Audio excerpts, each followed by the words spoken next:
Thank you for that. I just did a whole monologue for nothing because it was on mute. So let me start from the beginning. I hate repeating myself, but I've got to do this. Welcome to Evil Live, the live media commentary show that answers the question, does every Satanist have fire disco parties in the woods? Subscribe if you're new to the channel, because today we are reviewing Realm of Satan. Now, let me start again by, I hate repeating myself, but I make mistakes and so I have to, right? I knew about this going into it. I knew about this film being made. I'd spoken on the phone to the filmmaker, and I think Scott Cummings is an incredibly talented man. I think he is intelligent. I think he is a wonderful artist, and I think his work, his talent, his profession, I think he excels at. I want to say that straight off the bat, because I don't want anything that I may say that has criticism attached to it to apply to any individual person.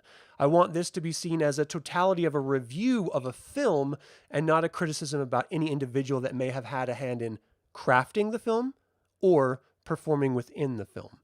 And that is to say, it's important to make that distinction, because a lot of my dear friends are in this film, and I don't want them to think that I am disparaging them in any way simply because I may have criticisms of a scene or a presentation approach, or an approach of a scene or something, or a topic or anything like that. So all that tap dancing aside, this is me critiquing a finished film and not an individual that had anything to do with the film.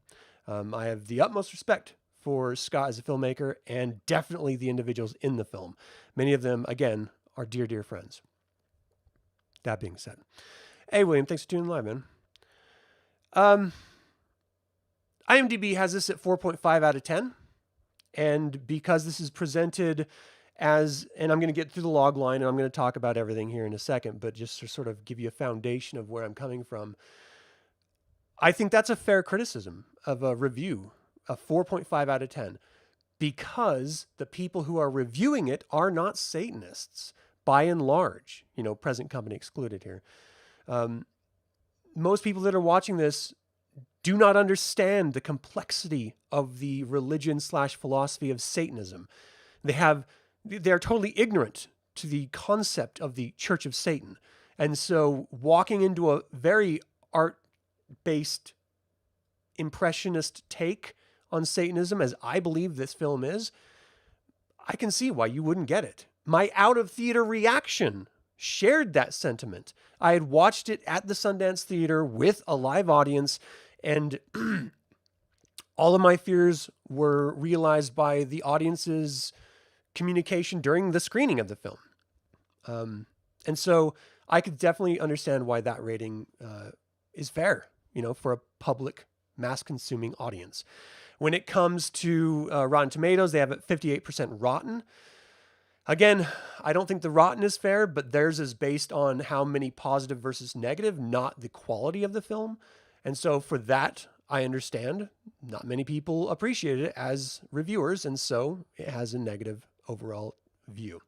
The logline is, and I'm going to break this logline down by what was presented versus how it is said to be presented. So the logline is basically the description of the film before you ever even get to see the film. So it's what the filmmakers say the film is about. Realm of Satan is an experimental, non-fiction portrayal of the Church of Satan. Non-fiction portrayal, portrait, non-fiction portrait, meaning real. But there are very fantastical scenes in this, and so that's not true. Portrayal of a worldwide half-century-old religion dedicated to the celebration of carnality and individualism that takes Satan as its central figure. That part is true. The film explores Satanists as they exist today, portraying key members of the Church of Satan, their environments, their everyday lives, and the magical rituals they engage in. You don't really get the magical rituals plural sense. You get the sense of invocations. You get the sense of moments in a ritual.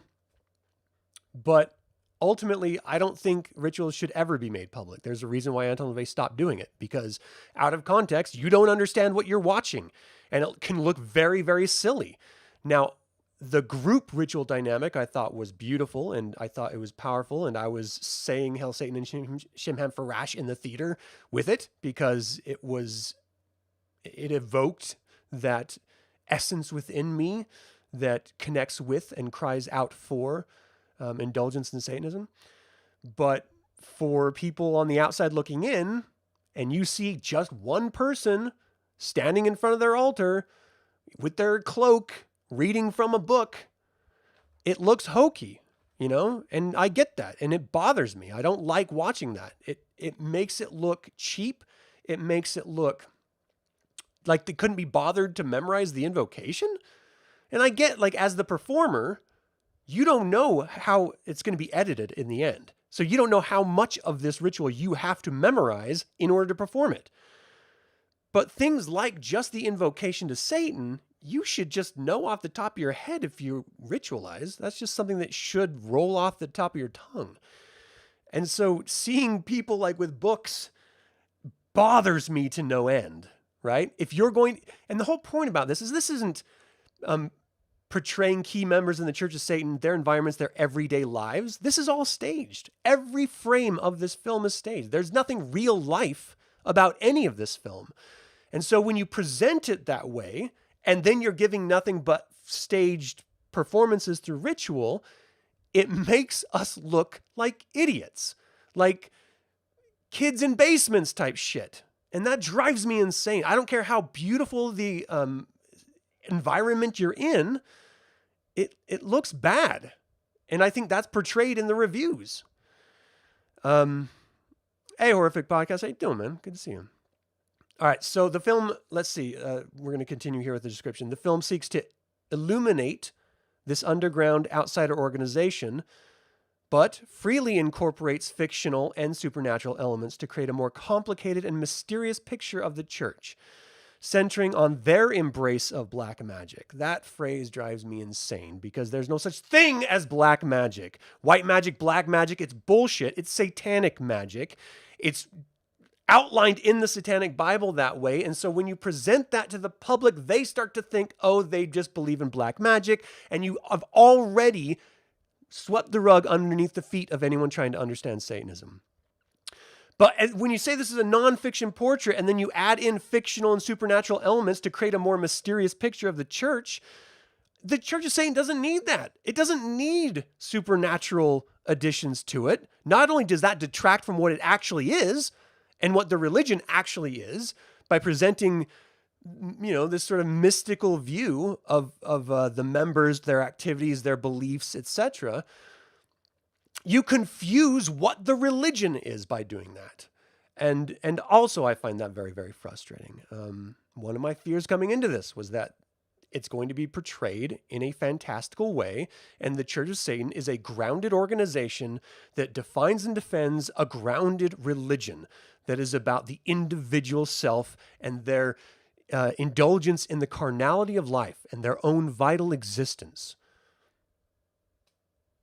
When you start layering in fantasy on top of that, and yes, there is individual fantasies and individual ways that we sort of indulge our own aesthetics and our own romanticisms and actions and fetishes in life. You present it in a film and that equals truth for everyone and every Satanist. And you can say, well, that's not my intention, but that's not how it's received.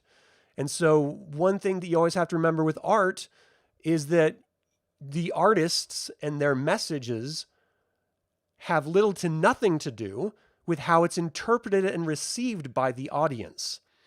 The audience is going to bring their own baggage with it. And if you don't tell them how to interpret your work, then they're going to internalize it and interpret it their own way, which means that we're at a net zero for Satanism because you're not clarifying and explaining Satanism. That's not the purpose of this, but you're presenting an obfuscated version of Satanism that's filled with the flight and fancy of individual experience without the context to explain that. And that becomes painful for someone like me who has seen my religion dragged through the coals since I was a young child. And ultimately now it's being dragged around by pretenders and sycophants. And it's just frustrating to see from time to time. All right. And then finally, existing in a space between fiction, experimental film, and documentary, Realm of Satan will playfully explore popular, personal, objective, and subjective ideas about the Church of Satan. Objective and subjective ideas. I think everything in this was subjective. The whole film was subjective. There is no objective anything except for the fact that a building was burned to the ground. That was it. That was the only fact-based moment that was shared. Everything else was romanticized and fantasy and staged. Now, Scott, of course, is known for Buffalo Juggalos and as a filmmaking, which was a very entertaining film, and I thought it was done in a very wonderful way. I think the weakness in interpreting the same film style to an organization like the Church of Satan as compared to a countercultural music fan base means that you lose the reality that this is an actual organization, and instead it's going to be received as and presented as a individual fantasy, like a fan base. And that's not what it is. I'll tell you this. For every scene in this film, and every Satanist in those scenes that I've personally had shared drinks with and laughs with and ideas and thoughts with, never once have they ever just stared off serious-faced at me. You get Satanists in a room together, they're laughing, they're having a great time, they're smiling. I think there might have been one or two half smiles in this entire film. There's a sheer lacking of joy that I know exists in Satanists and in the religion of Satanism, and is not represented in this film. And maybe it's not intended to, and that's fair enough. But again, this is a presentation of Satanism and Satanists specifically, and it's not a fair one if you strip away the indulgence and the joy of life. It's all, literally, this film is posturing. It's Satanists standing there and posturing. And that's frustrating. It worked for Buffalo Juggalos, 100%. For something that I am intimately involved with, I'm afraid personally it doesn't work that well. But again, I think it's important to make some distinctions here right off the bat. There is the organization, the Church of Satan. Again, its role is to, in part, define and defend the religion of Satanism, full stop. There's the religion of Satanism, which is a religion of carnal indulgence and individualism, celebrating the metaphor of Satan as it relates to each individual in their own individual way. And then there's the Satanist, and every single one of them is dramatically different, with completely different perspectives and completely different ideas about what is right and what is wrong, what is good and what is bad, different political, socio, everything. Understandings about the world differs. And we celebrate that difference, and that's what makes Satanism great.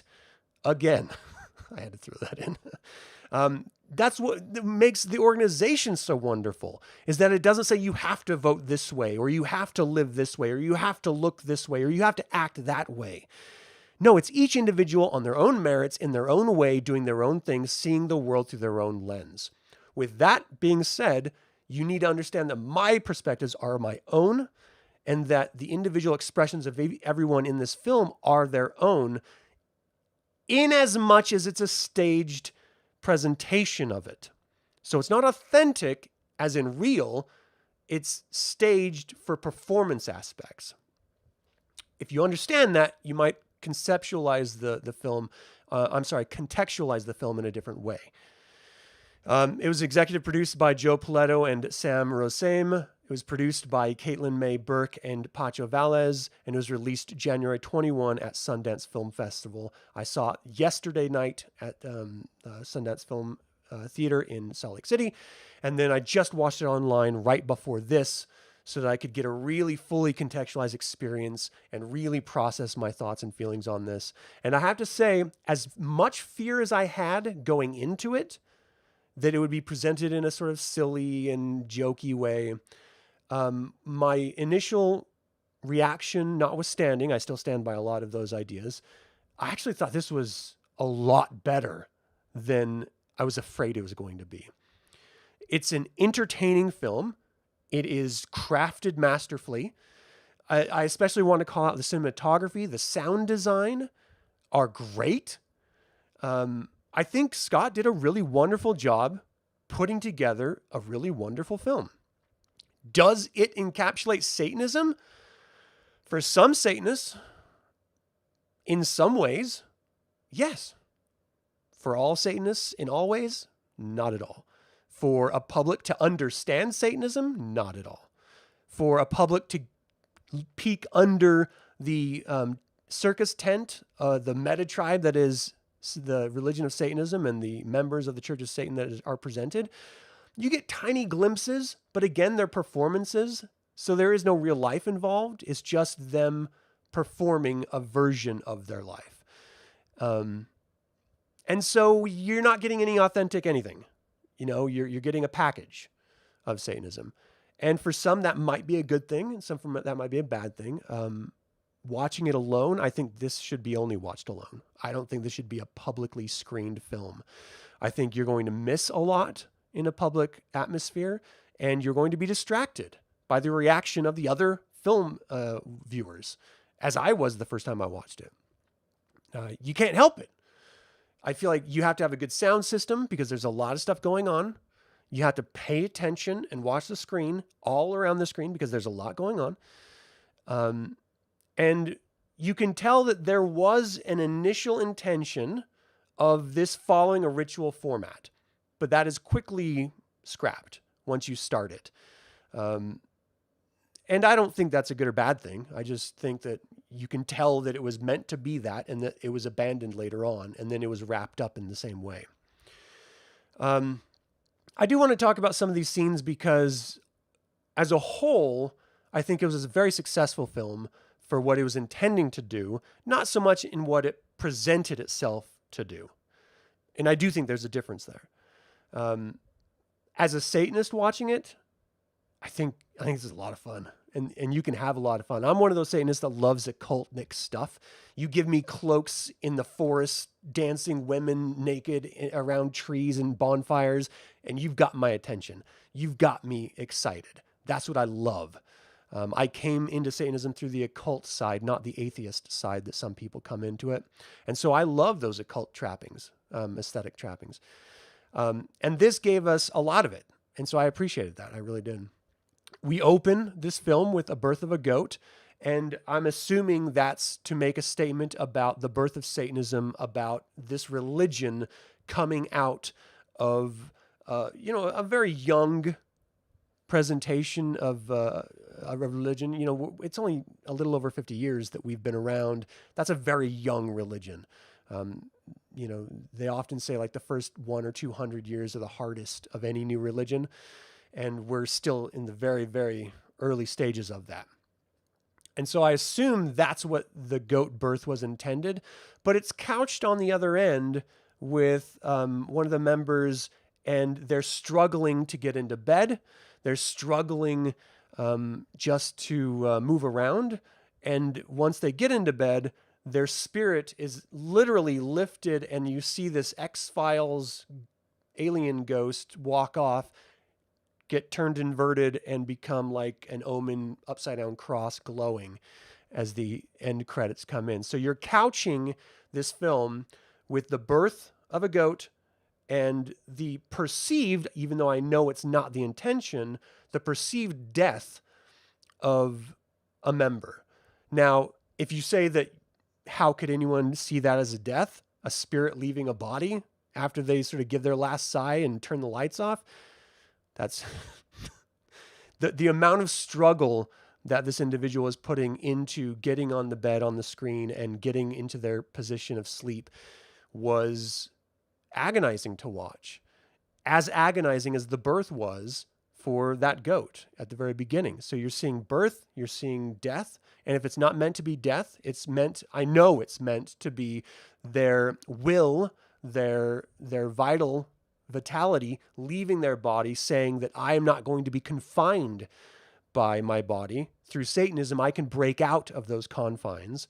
I know that's the intention, but I don't think it came through on screen at all. And it felt exploitive, and I don't mind exploitation films. I think exploitation films are great, but it did feel like that individual member was exploited for the sake of a film. And I don't think anyone watching it is going to see that as anything but exploitation. And that may not be a big deal, and who cares? But that was my take. We get a lot of cars in this, and you realize through the Q&A that that's because there's the author or the filmmaker has a fetish for car sounds. And a lot of the Church of Satan members love cars in a very fetishistic way. And I'm not a kink shamer, so whatever you're into, do your thing. As long as it's consenting adults, I don't give a damn. But there was a lot of sort of like material presentation. And yes, the Satanism as a religion is one that celebrates accomplishment in life. And that can be interpreted through possession of things. And it certainly is for a lot of members. A lot of just our current culture is about that. And so it makes perfect sense that you would use that as the intro hook of this gentleman washing his very nice car and then sitting in it, rolling down the window and staring at you like, yeah, I know. It's nice and it's mine. There's a lot of stuff like that where it's just like, yeah, this is us doing this thing. Sup? I don't know. It's not my style. It comes off as pretentious to me, even though I love the people behind it. I don't know. It just didn't really resonate with me in that presentation of it. And then we were showing some really sort of like flash little vignettes of moments that don't lead to anything really. For example, we get paint cans coming out of a car, going into a home.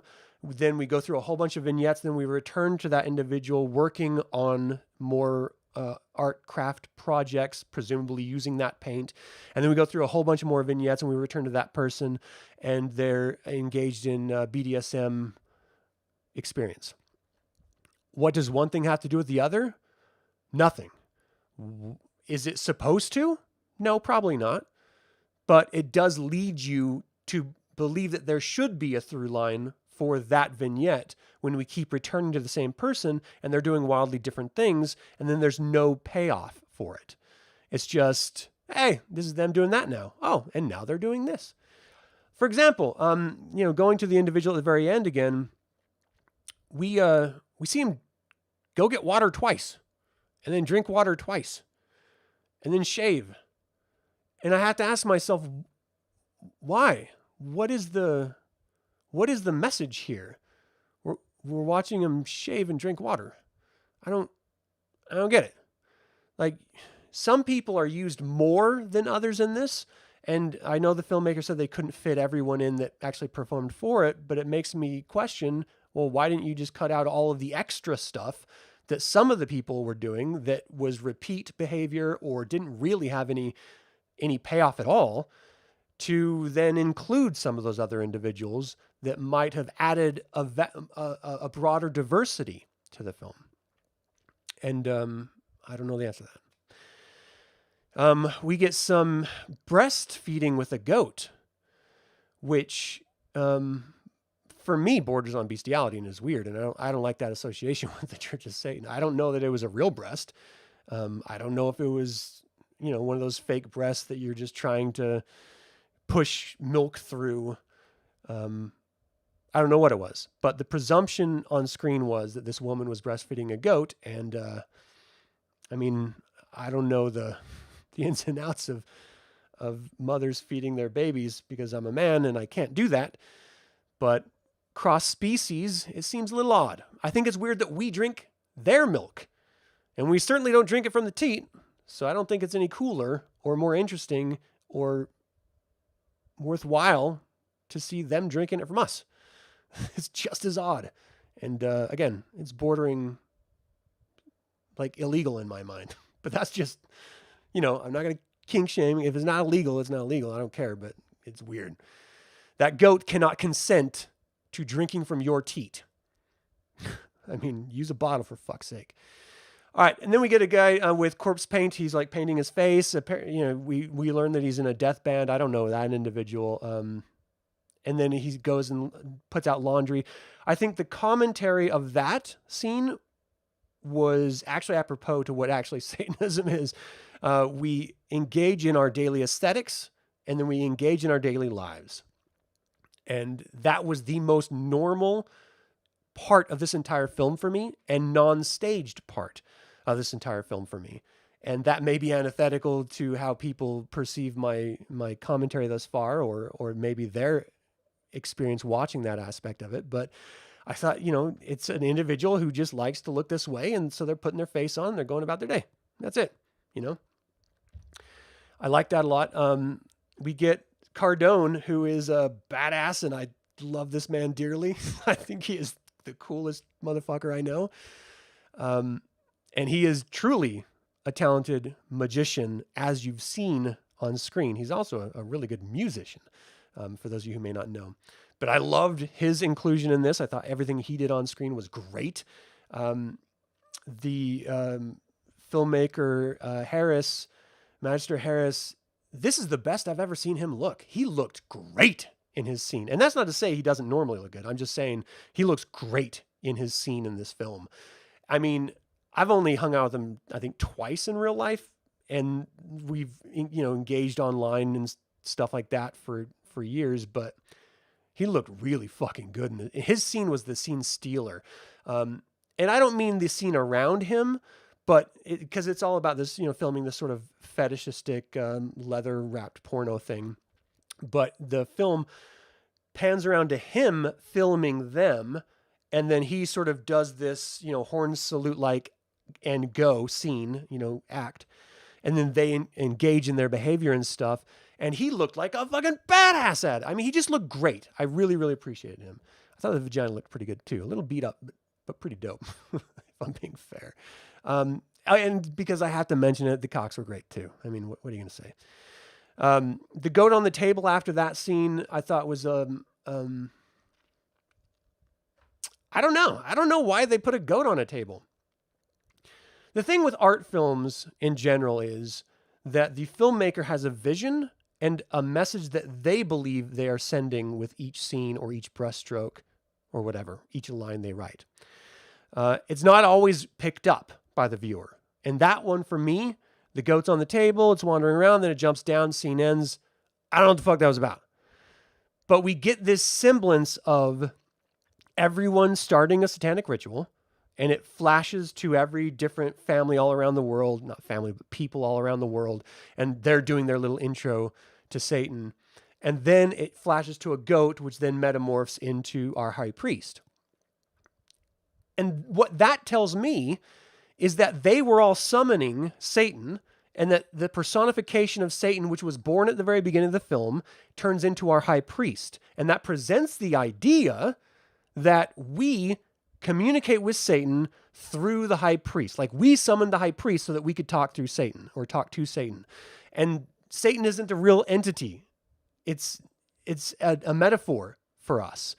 And so I think it would have been much stronger if they had flashed a bunch of the people who were performing the rituals' faces in the metamorphosis, so that we're all transforming Satan into ourselves. Because that's what we're doing with the religion. We're taking the name unto ourselves. We are becoming Satan, our own devil and our own God. I think that would have been a better, stronger approach for it. What are you going to do? We get, like Spanish speaking, German speaking, Swedish speaking, English speaking rituals and stuff, which is all great. I wish it would have been like the totality of the beginning of a ritual and then cut through each of them as they like sort of fade between each part. So it's one seamless invocation rather than cutting pieces and repeating invocation pieces. I think it would have been stronger, more fluid to do it that way. It was very, I mean, it's presented as vignettes. And so there's not like a through line at all. It's just little different windows into life, into stage life. Let's see what else. I thought Scarlet Black was beautiful and I don't know why we had two scenes, which were very much the same with her. I think she's evocative on screen. I think watching her Raven is beautiful and stunning and stuff, but I'm not sure why we had two almost exact. The only difference was she was laying down versus standing up. So I'm not sure why we had two of those. I think it was a little superfluous. We got to see some mask making with the... I don't know if I can say names. I've said some already, but I'm not sure. I thought that was great. I love that guy. I think he's great. The broom making was dope as hell. I thought that was a lot of fun. There's this forest fire disco dance, which was a lot of fun to watch. I thought it was arguably the most entertaining moment.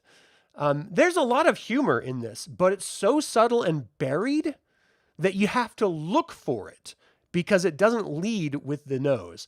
You know, one thing about Satanism that I think people from the outside looking in don't really understand is that you have to be able to laugh at yourself. Not a lot of Satanists can do that, but that's the promise of Satanism, as for a good magician to have a really good sense of humor, and part of that is laughing at yourself. That's how Anton LaVey always saw it. That's how he spoke about it, and that's what Satanists are, at our best, meant to be like. That was, you know, some of the humor in this, which you're not really overt, and so you have to kind of know that it's humor. Like, and I don't know if this scene was supposed to be funny, but I thought it was really funny. You have another really cool dude doing some blacksmithing and making a knife, and every couple strokes you're hearing this like screaming in the distance. And it would be spooky if it was like one or two. But it's the same scream every couple seconds for like a minute. And it's a lot of it. Like a lot of, and it's not like changing. It's like they took it like the Wilhelm scream. It's not the Wilhelm scream, but it's like they have this famous scream, and then they just throw it in. Here's another one, and here's another one. And it becomes so absurd, you can't help but think this is supposed to be funny, right? And so you just sort of laugh. There's this great scene with the high priest. It's so hilarious. I don't even know if I did the intro right, because deviled eggs, devil legs, devil balls, oh my, it was wild. He was literally making deviled eggs, and then he went to put the deviled eggs into the fridge, and it realized he had devil legs, like the satyr legs, the goat legs. And then he turns to go answer the door, and massive goat balls are just swinging. Hilarious. The funniest goddamn moment of the whole fucking film. It was amazing. It was so, so good. But again, there was no other, like we got Peter transforming from the goat into Peter, and then we saw him sort of satyr-legged, but never again. Like, that was it. The bit was over. They moved on, and it was just this, hey, let's have a laugh in the middle of the film. That's the vibe I got. Then you get some people making out in their backyard with a motorcycle revving. Awesome. I don't know. You get some people dancing to music in the basement, and it really made me feel like there was, like, people were holding back. They weren't like just getting out there. You know, they weren't sunken 100% into the performance. I felt reservations, and that could just be my interpretation, but it made me wish there was a choreographer that came in and showed them a dance, and then they performed that performative version of a dance rather than just a free-form dancing.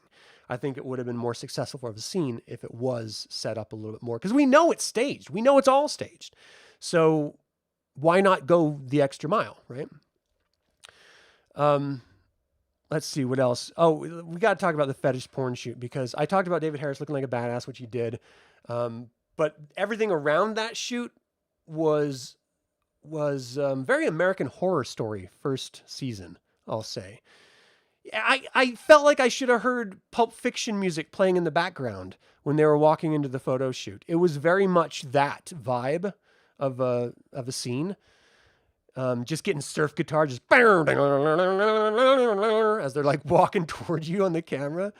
Their cocks hanging out, and then they just sort of do this weird version of a devil's triangle where she's like just on her back, jerking them both, and then they start making out above her. I don't get that scene, but you know, do your thing. If that's what you're into, awesome. We get Magister smoking a cigar and staring at the screen, which, you know, it's no different than the other administration that were having a cocktail earlier on. Doesn't really say anything. It just gives you a glimpse at someone having a drink or having a cigar. I'm not sure what that adds, but that's what it was. Then you get, you know, some people that I really, really love going through the forest, picking up sticks and like searching a forest, but they have these lanterns that I think are meant to be like cisterns or something. And they're like emanating a bunch of black smoke. And the interpretation of black smoke in a forest environment, to me, is corruption. You're polluting the forest. You are corrupting the forest. You're not engaging with it. You're not indulging in it. It felt, the black smoke felt aggressive rather than welcoming. And that's just my personal interpretation, because when I go out into the mountains, I feel a part of it, not set apart from it. I like to be wrapped around in the wilderness because it's a part of who and what I am. And that scene particularly felt like, wow, they're really almost like they're poisoning the environment. And it's just because the black smoke. I know the individuals involved they're not like that, but you know, they're not like trying to poison the environment or anything like that. It's just that was the interpretation I got. I was like, all right, that was a weird choice. I think white smoke would have been better, not because of some white versus black, whatever, just because white smoke indicates you're just burning wood.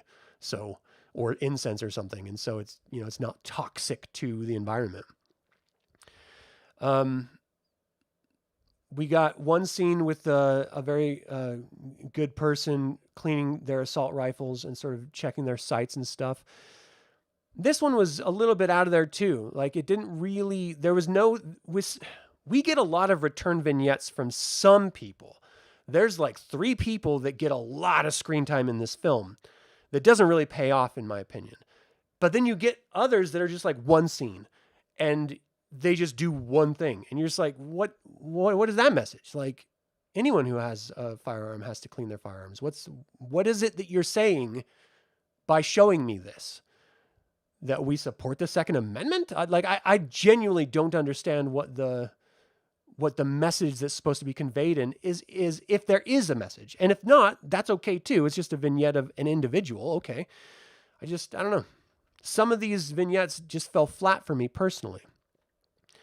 We get Blanche singing Gloomy Sunday, which I thought was awesome. I wish it wasn't to a previous performance on the Strange Music album I think it's from. I really wish it was like someone playing piano, because we even saw someone playing piano of the same song earlier, which then faded to the actual record track and then faded to Blanche singing it. And she has a great voice. I mean, just let her sing to the actual accompaniment rather than over her own performance from years ago.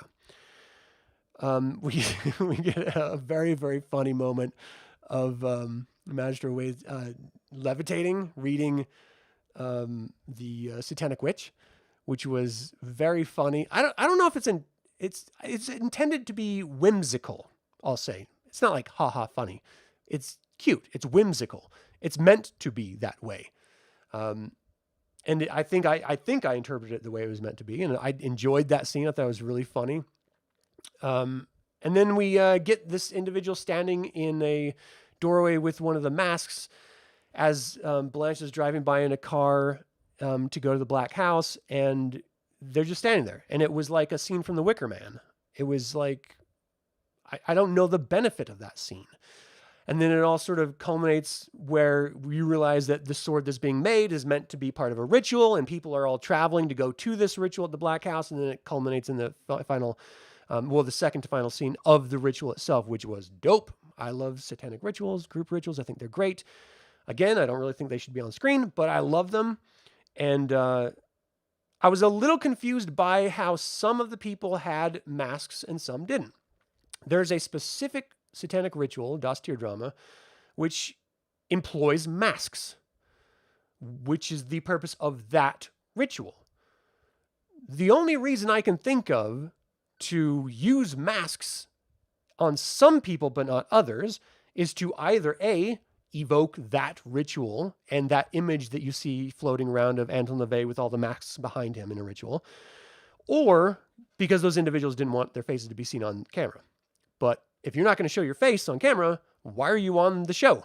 Why are you in the film? What's the point? What is it that you're bringing to the table? Because you're not showing an individual, you're showing a mask. And if this is supposed to be an individual portrait of individual Satanists doing their regular everyday lives, I know you don't wear that mask everywhere. So what's the actual point? I do think this film could have used some more time in the editing bay, and not with quality in mind, but with message in mind. I think it could have benefited greatly from that. I have a ton of notes, and I'm not going to get them to them all, but I do have to say, I can see how my comments can be construed as negative. I'm not intending them to be that way. If we're just being honest, there have been a number of documentaries done in the past by Church of Satan members, by people outside the Church of Satan. We've had 1993, Speak of the Devil, 1970s, Speak of the Devil, Satanists.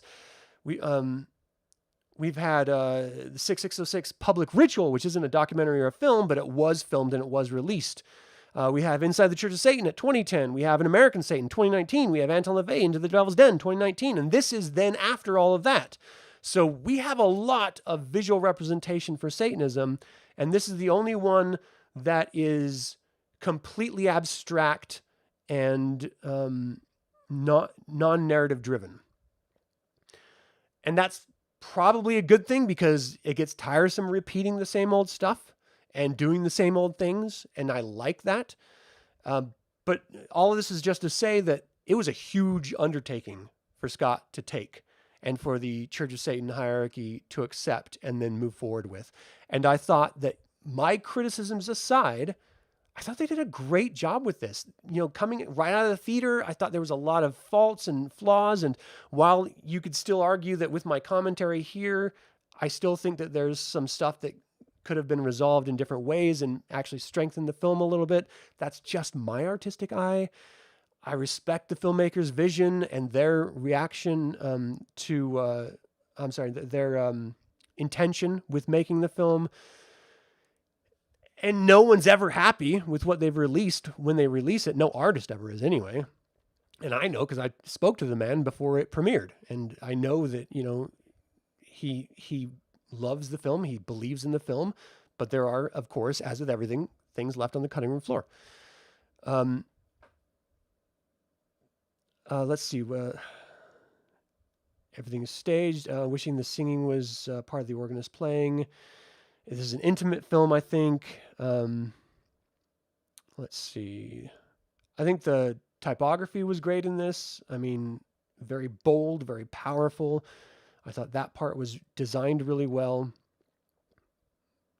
Let's see. Stylistic approach removes communication from a message, which makes you rely on the enlightened audience, but we've never had an enlightened audience for Satanism. And so you start to lose the purpose when you start presenting it to people who just don't understand or appreciate it. For me, there was not enough separation of Satan being a metaphor versus an entity. From everything, from the birthing at the beginning to the transformation of Peter to the individuals sort of calling for that transformation as it's sort of presented sequentially. It makes it look like we do believe in an actual Satan. And that's something that we've argued for 50 years. And we shouldn't roll back that idea by presenting it in a way that it could be interpreted that way, at least for me. So I just thought there was too much fantasy in a film about Satanism. I love that Satanism isn't fantasy-based. That is real. It's about carnal existence. And I just wish there was more of that, because that would have been truer to the religion, though that's not truer to the individual Satanist's experience. And there has to be an understanding of that separation. So I appreciate that it's highlighting the experience of an individual Satanist, but that confuses audience, because audiences are stupid. They don't understand this religion. I know a few Satanists that don't understand this religion, to be fair. And you have, a really good reason not to watch this in a theater and instead to watch it by yourself or with your loved one in an intimate setting, is that there's a lot of little subtle camera tricks that are going on. And some of them are overt in the filmmaking, and you can actually notice them quickly. Some of them are very sneakily sort of dropped in there, and you have to pay attention and watch in order to catch them. The sound design is another really sneaky one, which is really, really great and powerful, and they did a great job with that. So all that being said, I gave Realm of Satan 4 out of 5 evil eyes. I was terrified going into it, thinking it was going to be terrible, because how could it possibly be good? It's about Satanists, and it's not presenting it in a narrative way. But when I sat down and watched it, I was pleasantly surprised that it was not bad. And then I started thinking about it, and I watched it again, and I find it beautiful, complicated, a little bit lacking in my personal opinion, but successful in what the filmmaker was trying to do. And so I have to be able to judge a film on the merits of what it is, not what I want it to be. And I think it is successful. I think it is a good film. I think people are not going to understand it. I think people are not going to get it. I think people are going to lambaste it because of that. And I think some extra work could have aided and alleviated some of that. But who gives a fuck? If the filmmaker loves it, if those in it love it, that's all that matters. And if you don't watch it. Fuck off. That's kind of how I see it. I enjoyed this the second time more than the first. I'll watch it a third or fourth when it comes out and when it's released digitally or on physical media. It is better than the vast majority of every other Satanism documentary out there. For me, my standard is Speak of the Devil. I just love that documentary. I cut my teeth with Satanism on that documentary. I just love it. So nothing will ever beat that. But when it comes just to exploring the visual aesthetics of individual Satanism, albeit in a staged way, I think this is a wonderful film and worth your time, 100%. All right, that's my review. Let me know what you think. Hey, Sir Dionisio. How you doing? Thanks for tuning in live. Everyone that's tuned in live, William, thanks for tuning in. Thank you. Thank you for your comments and stuff. Actually, let me go through some of this before I close out, just for fair, to be fair here. So what do we got here? William thought it was inspiring. Yeah, there's some really good stuff in it. The Q&A part after the show, the film with Scott Cummings, Peter, Peggy, and Blanche was good. Yeah, I saw that in the second version that I saw this morning. Let's see. You hope the Q&A is released on the DVD. It should be. I hope so too. It gives more context than you're just going to get from a blind watch, which I thought was nice. How Scott said Satanism is a very fetishistic religion, and the film displayed some of the fetishes our members have. Yeah, I think that's really great. And I think it's important to accept and understand that. It's easy with Satanism because it is an individual thing, for other Satanists to say, well, I like this or that. And you're like, oh, that's not Satanism because that's not my version of Satanism. That's fair too. So yeah, you can be very turned off. Like the doctor was into water sports. I'm not. I think it's gross, but I don't care if he's into it. Let him do his thing, when he was here to do it. And then whoever else is into whatever else, let them do their thing. That's part of Satanism. Just because their thing is shown on screen does not mean that you have to engage in it. It does not mean you have to accept or stand by that thing. It just means you're respecting that that's theirs and let them own it. That's awesome.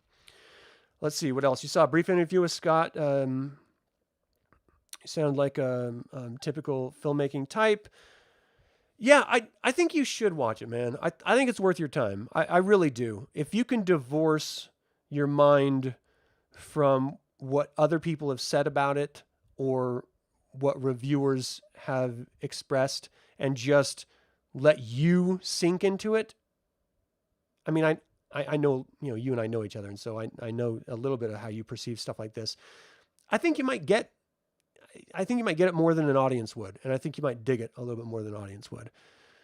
So in my opinion, I would suggest it. Yeah, there is very much that hot topic goth thing. When I was watching it the first time, I was thinking online Satanists. That's what I was thinking a lot. When I was watching it the second time, I was thinking, not so much. Like, this is individuals just in a staged way expressing themselves. And I don't mind that. I think so much about Satanism and so much about the way that we interact with life in general is staged, performative. We adopt these images of who and what we are, and we present them to the world. This is who I am. This is how you're going to get me. How is that different than staging it in a film? It's a little more cardboard cutout-y. Yeah.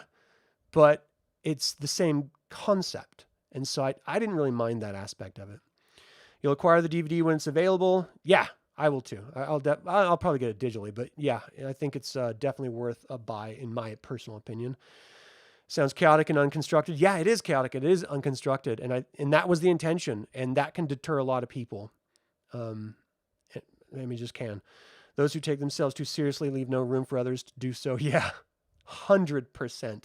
And Satan knows we got that in spades in this religion, 100%. Let's see. Why didn't they do the evil laugh speech? That'd be awesome. That would have been awesome. I don't know. I don't know if a bunch of different people were approached or if people turned down, or I don't know what the choices were, but that would have been a great speech to do for this. I have like this mustache hair that's like bugging me. I can see it in my peripheral vision. Man Camp sounds like it was filmed better. Man Camp! You want to watch this, but live in Spain? Any news when it's coming to wider audiences? No, I know right now they're finding distribution. It will get out there. If it's not just released by the filmmakers on a pay-per-view basis or a pay-per-own basis, then it'll be released by a third-party distributor. It'll be released, so you'll be able to see it if you haven't seen it as of yet. And I think it'll be interesting because it's worth a look. I mean, I've watched so many terrible films. This doesn't even compare to those bad films. So it's definitely worth your time. Thank you. You're welcome for sharing my thoughts on this. Again, look, every Satanist is different. And that's what makes Satanism valuable, is that we are not a monolith. Everyone's going to interpret this film in their own way. And as a piece of art, created as a piece of art, that's how it's supposed to be received. At least that's how I perceive it. I liked a lot of this. Some of it I didn't like very much. That's every movie that you ever see anywhere. The only reason why I care more is because it's about a religion that I desperately love, that is a part of who and what I am. So that's why I'm a little more critical. But I hope no one takes my critique as a personal attack, because that's not intended. Thank you guys for watching. That is going to do it for this review of Realm of Satan by Scott Cummings. What did you think of this film? Do you mind the fantastical supernatural elements in it? Did you mind the sort of vignette-based presentation of various members? Let me know in the comments below. As always, remember that evil spelled backwards is live. So get out there and be evil. Don't breastfeed goats, please. Weird.